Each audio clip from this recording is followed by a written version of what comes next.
Today we're going to read a story called My Man Blue.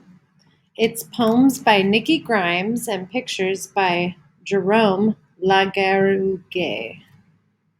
I think I'm pronouncing that wrong, but that's okay. So I'd like you to look at the first few pages and notice where the story is taking place.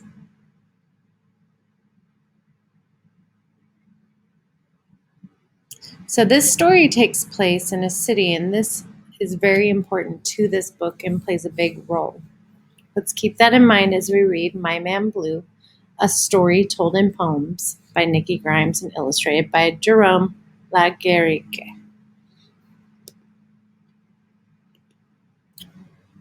My Man Blue. His leathery skin like indigo ink. This rugged dude, who some folk think looks fierce in clothes, of midnight black. Then there's his teeth, one gold, three cracked. And I suppose the shades could go. He wears them night and day, I know. Still, underneath this shell, Blue hides a harmless, gentle side.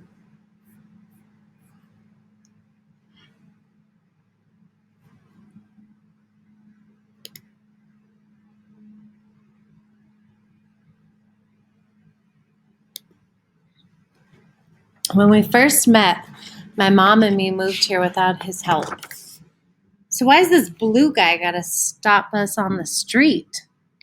His welcome is on Mom's account, I bet. I circle, look him up and down, and let him know his grin's not winning points with me. My flashing eyes warn, do not trespass here. 'Cause in this family, I'm the only man. He nods, he understands, so I ease up. Mom sees me eyeing Blue and lets me know. He's her old friend, it's safe to say hello. She says they both grew up here way back when. I mumble, well, it's news to me. But then I throw my shoulders back and take my stance. Seems all right. I might give him a chance.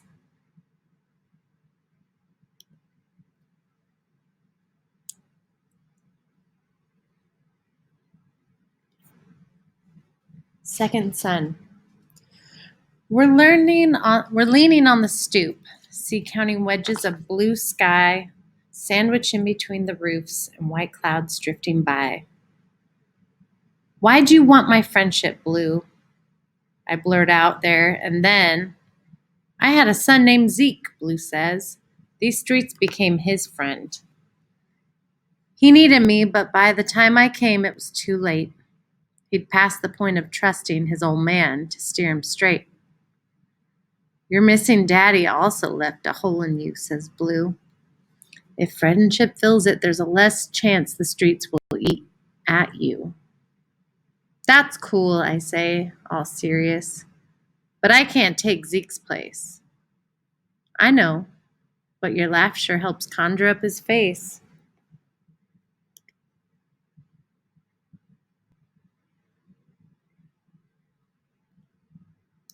Fearless. One weekend, Blue and me, we stormed the park. I kill time kicking rocks along the path while Blue scouts out a tall and sturdy tree and urges me to loop my fear like twine around a branch and use the rope to climb. Fear's useless otherwise, Blue says to me. You know, I'll be right here in case you fall, believing that is all it takes to send me scrambling towards the clouds, the sun, the sky. Hey, climbing's no big deal. Next time I'll fly.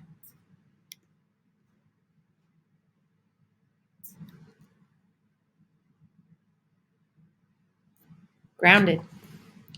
Asthma stole my weekend dose of fun, left me glum and wheezing while the stickball game went on as planned without me. I balled my fist, shook it at the sky, and asked why I was cursed with lousy breathing. Anger is a waste, said Blue. Use your lips for something more than pouting. He handed me a hot dog with the works. Said, wrap your lips around this, then tell me if it ain't the perfect cure for disappointment. I rolled my eyes and could have argued easily enough, but my mouth was kind of busy at the time.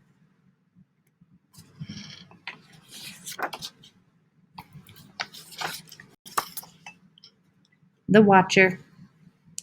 My favorite ball skipped off the curb, and some dumb kid disguised as me ran blindly after it, then heard a tire skid and spied a rig.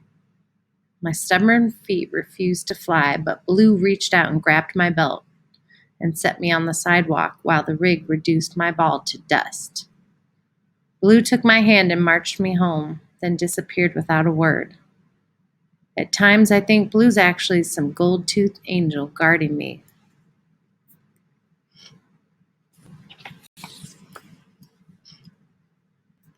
Damon and Blue.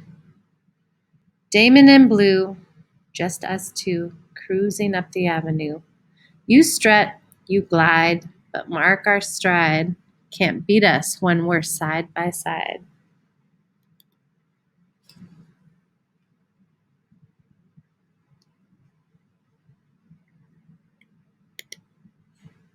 Class bully. A bully kicks me in the knee. That bully's name is Tiffany. I fume, but I don't return the blow. Guys don't hit girls, Blue says, and so I grab her wrist till she calms down while laughing. Jeering kids stand around and shout, "You wimp!" But they're all wrong. It's guys who don't hit girls who are strong.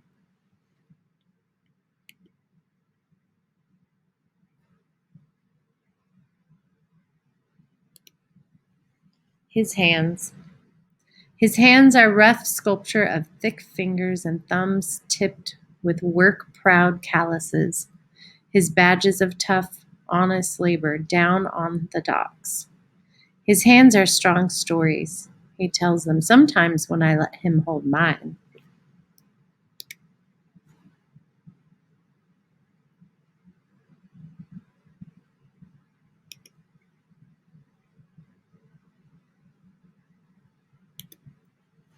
One-on-one. The game is 17-4, but scoring isn't why we run and dribble and jump. While some in guns, we hit the hoops and shoot for fun.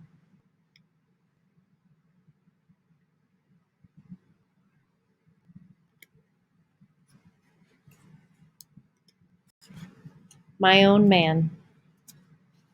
When Mom works late, I wait with busy hands, pry soup cans open, spread spicy mustard on rye with lettuce and tomatoes, sliced so thin the cheese peeks through. It's my cheddar deluxe, which Mom loves better than anything I cook. The boys next door and say, "How's that look? You fixin' supper like some girl?" I shrug off their teasing and go on pleasing me. I read my books, choose jazz and rap, and quiet over chatter. Blue says, "What's the matter with that?" And if I take care of my mom, so what? She takes care of me. Don't be no mama's boy, kids say. Well, tough. I'm made this way. Training season. Blue and me, we spar every day. Blue fakes a jab to show me how it's done. I don't mind since he's the one throwing the punches. He's just trying to keep me fit for this world.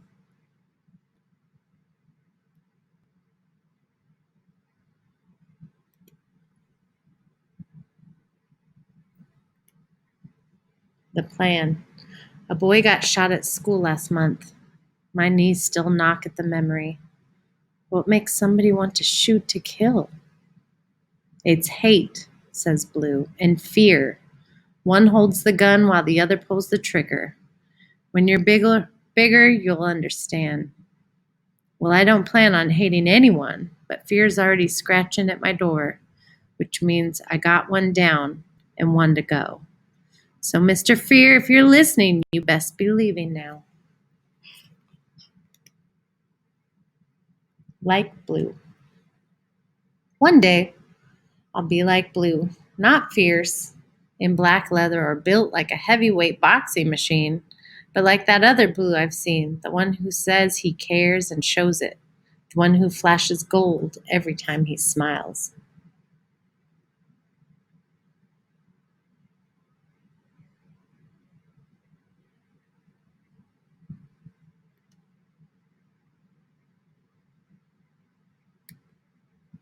The end.